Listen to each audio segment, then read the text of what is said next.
हाँ तो गाइज कैसे हैं आप लोग? ठीक को ना? तो गाइज ये वाली वीडियो बहुत ही अमेजिंग होने वाली है। ये उन लोगों के लिए दोस्तों जो कि जुम्मे वाले दिन बहुत ही ज़्यादा नेक हो जाते हैं और बहुत ही ज़्यादा शरीफ हो जाते हैं, जैसे कि वो बचपन से ही बहुत शरीफ है और बहुत ही नेक है। तो ये दोस्तों उन वाले लेजेंड लोगों के लिए जो जुम्मे वाले दिन ऐसे मतलब स्टेटस लगा रहे होते हैं जैसे कि बहुत ही निहायती शरीफ, और इनके माँ बाप भी मतलब कि दर्ज निहायती आखिरी दर्जे के जो शरीफ लोग होते हैं ना, ये उनके लिए दोस्तों जो यहाँ पे जुमे वाले दिन भर भर के स्टेटस लगा रहे होते हैं और उनको स्टेटस नहीं मिल रहे होते, तो वो कहाँ से डाउनलोड करें? तो गाइज उनके लिए आसान सा तरीका है।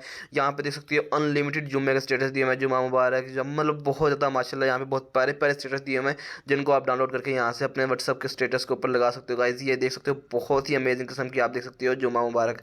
तो गाइज यहाँ पे आसान सा तरीका है, आपने ऊपर आ जाना, गूगल के ऊपर आने के बाद यहाँ सर्च करना है जो व्हाट्सअप जुम्मा स्टेटस। तो जैसे आप सर्च करेंगे तो यहाँ पे अनलिमिटेड मिल जाएंगे, अनलिमिटेड कैटेगरीज दी हुई हैं, बहुत सारे यहाँ पे स्टेटस दिए हुए हैं जिनको डाउनलोड कर सकते हो।